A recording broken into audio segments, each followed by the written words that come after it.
Thanks, Rebecca. Okay.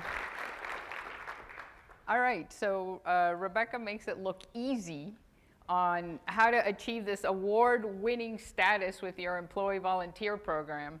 So I'm here to tell you the secret recipe, okay? Did you know I was gonna do this? Share that.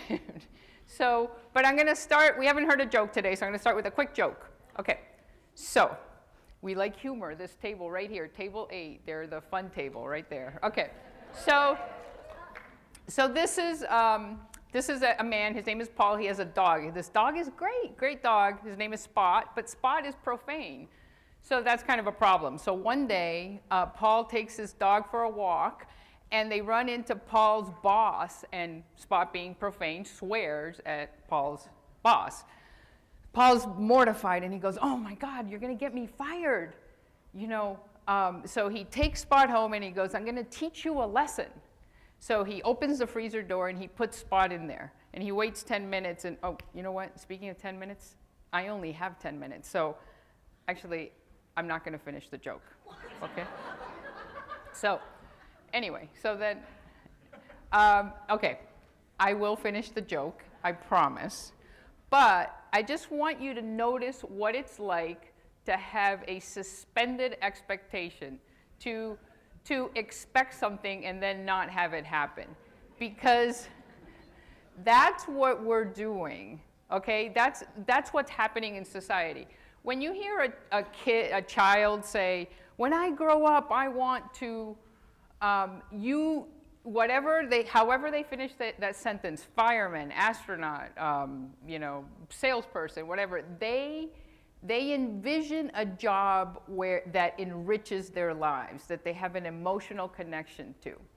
And in fact, decades after that, if you fast forward and you ask people, so this Studs Terkel interviewed hundreds of people, and this is the conclusion about their work. This is the conclusion he reached, that this aspiration that children have is still alive decades later. Work is about a search for daily meaning as well as daily bread, for recognition as well as cash, for astonishment rather than torpor. In short, for a sort of life rather than a Monday through Friday sort of dying. Unfortunately, most corporate workers have the Monday through Friday sort of dying. So, and they grow up and they're like, "I didn't expect work to feel like this." So for every one corporate worker that is like, "I love my job," there's 3 or 4, depending on which research you look, that don't. Basically, they're not emotionally engaged with their jobs, okay? So why? What's going on here? Okay, so I'm gonna share what's going on here with a demonstration. So there's 2 types of people in the world. There's people that like vanilla-based ice cream and people that like chocolate-based ice cream, okay? So make your choice. If you don't like ice cream, I'm really worried about you, so just choose one anyway, okay? So whatever your choice is, be ready to stand up, okay? So if you like vanilla-based ice cream, go ahead and stand up. This says something about you. Awesome, okay, because you guys are concerned with meaning in life. That is awesome, very nice. Okay, you didn't know that? Okay, chocolate-based ice cream. If you prefer chocolate-based ice cream, go ahead and stand up. Okay, you guys are concerned with money, money, money. I'm so sorry. Did you know that? Okay. Obviously, I completely fabricated this. That's what I do for HP. No. So this is completely arbitrary. It's absurd. It's actually unjust. I just labeled you chocolate ice cream loving people unjustly. Who would do a thing like that? Where did they get this speaker? This is awful, right? Well, you know what? We do this in the corporate, we do this in society, because what we do is that we divide 2 types of people. So we go, "Oh, you know what? If you're that kid that, you know, works with that game operation and then grows up to become a surgeon," then we're like, "Oh, you're one of those people that needs a meaningful job. I get it. You know, you need to be engaged in your job." if on the other hand, you're a kid that likes to like draw little dresses and then cut them out and then, you know, put them up on your wall or on dolls, and you grow up to be a fashion designer, then we go, oh yeah, you just need money and some recognition. You don't need meaning in your job. This is what explains this. Because we think that a whole bunch of jobs out there, whether you're a salesperson or a fashion designer or an airplane pilot, you're okay with a job that doesn't have more meaning than the narrow definition of the job. And in fact, we know that, so employee engagement, so Gallup says, you know, 70% of workers are disengaged. That means they don't have an emotional connection to work. They're ready to get out of there. If they're actively disengaged, they're stealing pencils from the supply closet, okay? So that's what most workers are. And the #1 driver for disengagement is they don't have a meaningful job. On the other hand, if you have a meaningful job, you are likely to be engaged. That means that you're the employee that says, what else can I do? You're willing to do more for your job than your job minimally requires. And by the way, that's the advantage that those of you in the nonprofit sector have. You get paid less. You're like working off, you know, hand-me-down computers from like 15 years ago. You're doing the job of 3 or 4 people, but you know what? You go to bed happier than the average corporate worker that makes a lot more than you do, because your job has meaning. Okay, so what does this have to do with employee volunteering? Well, here's the thought. You have 70% of corporate workers are disengaged. What if we add meaning to their job? What if we just take a random job and add meaning to it? So let's take a job. Let's say, could it be this simple? That's the question. Let's take somebody who sells, a salesperson. They sell technology solutions. So they go to a small business and they're like, here's a printer, you know, here's a cloud application, you know, good luck with your small business. Okay? Now, let's say that instead of just saying that, they go, you know what? We can help you be a greener business. We can help you reduce your carbon footprint, because at HP, we are experts at this. We've been doing this from the beginning. We were the first to recycle cartridges. We're very, very concerned about this. And now their job is not just a salesperson, but they're a salesperson and they're an environmental activist as well. So this exists at HP. And they're called eco-advocates. And HP knows that when employees participate in this sort of activity that enhances their job, their morale is higher, 37% higher. So this is a huge difference by just adding something to the job, which is basically employee volunteering. Okay, but that's one job, okay?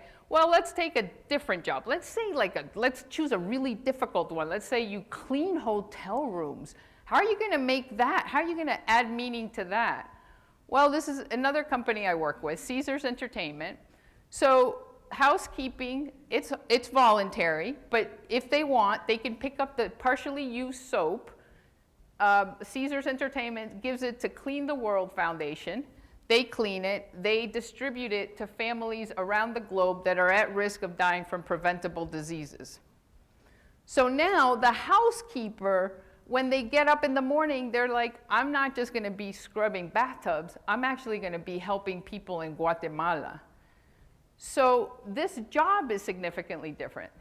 Does Caesars Entertainment know whether it makes a difference? They do know.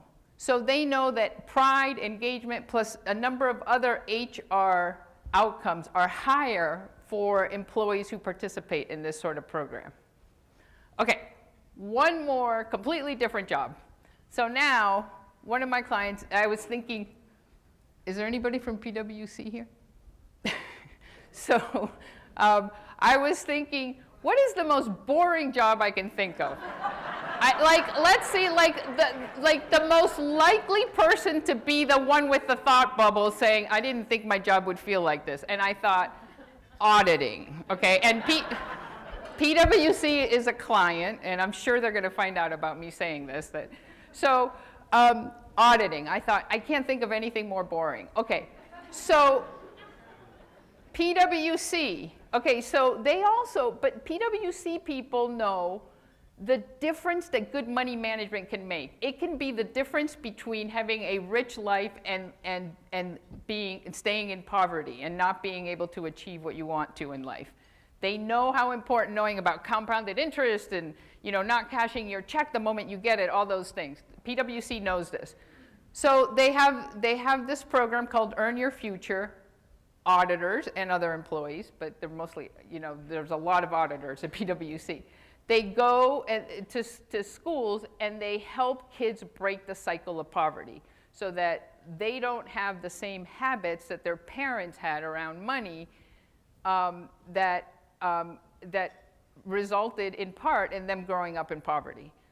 So again, does PwC know anything different? Like these employees, did it change their experience of work? Absolutely. And in this case, it goes they've measured all the way to performance. So if you participate in Earn Your Future, then what happens is you actually get rated more positive independently. Your supervisor's like, I don't know what happened here, but this is this employee is now performing more positively. So all the way to performance. So here's three different jobs where you incorporate employee volunteering, and you're changing that suspended expectation that they had as a kid and they might not have now, that their job would actually enrich their lives. Morale is higher, pride is higher, engagement is higher, job performance is higher. So obviously this is very business smart too. Now, you may have noticed this is not your mother's volunteering. That's the title of this presentation.